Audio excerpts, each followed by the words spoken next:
Hello बच्चों, let's say this question.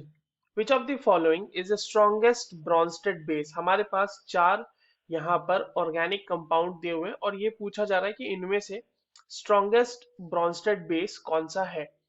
तो चलिए इस क्वेश्चन को सॉल्व करते हैं बच्चों। सबसे पहले तो हम ये देखते हैं कि इस क्वेश्चन को सॉल्व करने के लिए हमें कौन से की कॉन्सेप्ट की जानकारी होनी चाहिए। तो देखो बच्चों, ये जो सवाल है ये बेसिकली आपके पास बेसिसिटी का सवाल है। और यहाँ पर बेसिसिटी कैसे बेसिस के बारे में बात की जा रही है, तो वो नाइट्रोजनस बेसिस के बारे में, मतलब उसके बेसिसिटी के बारे में बात की जा रही है। ठीक है। क्योंकि हमसे ब्रॉन्स्टेड बेस पूछा है तो हम ये चीज देखेंगे कि यहाँ पर इलेक्ट्रॉन डोनेशन की टेंडेंसी कितनी ज्यादा होगी। ठीक है, इलेक्ट्रॉन डोनेशन की जितनी ज्यादा टेंडेंसी होगी इस वो उतना ही अच्छा बेस होगा हमारा। ठीक है।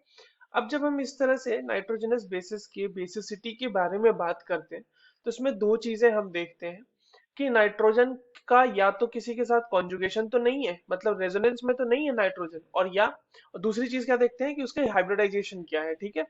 तो देखो, पहला वाला जो हमारा ऑप्शन है बच्चों, वो वहां पर जो नाइट्रोजन है वो इस तरह से रेजोनेंस में होगा इस पूरे रिंग के साथ साथ, और इसी वजह से इसकी हाइब्रिडाइजेशन होगी sp2। ठीक है।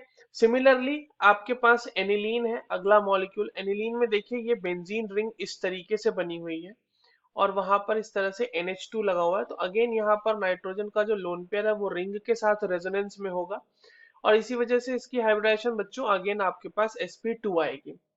Coming to the third option, जहां पर जो NH ग्रुप है या नाइट्रोजन जो है वो बेसिकली दो दो बेंजीन रिंग के साथ इस तरीके से लगा हुआ है। यहाँ पर हाइड्रोजन नीचे की तरफ होगा और यहाँ पर इस तरीके से ये दोनों ही रिंग्स के साथ कॉन्जुगेशन में होगा। तो इसका जो लोन पेयर होगा बच्चों वो तो दोनों ही तरफ डीलोकलाइज हो सकता है ना, या तो एक तरफ राइट हैंड साइड वाले रिंग के साथ या तो दूसरी बार लेफ्ट हैंड रिंग के साइड के साथ।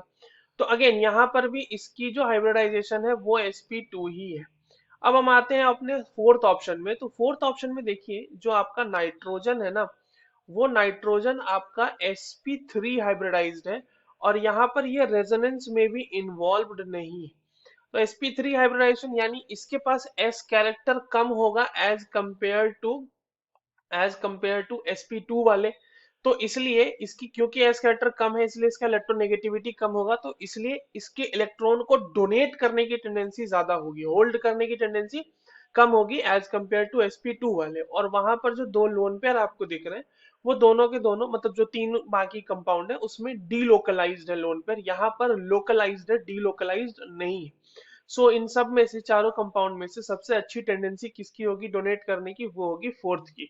So the correct answer for this question will be option D. I hope you understood this well. All the very best.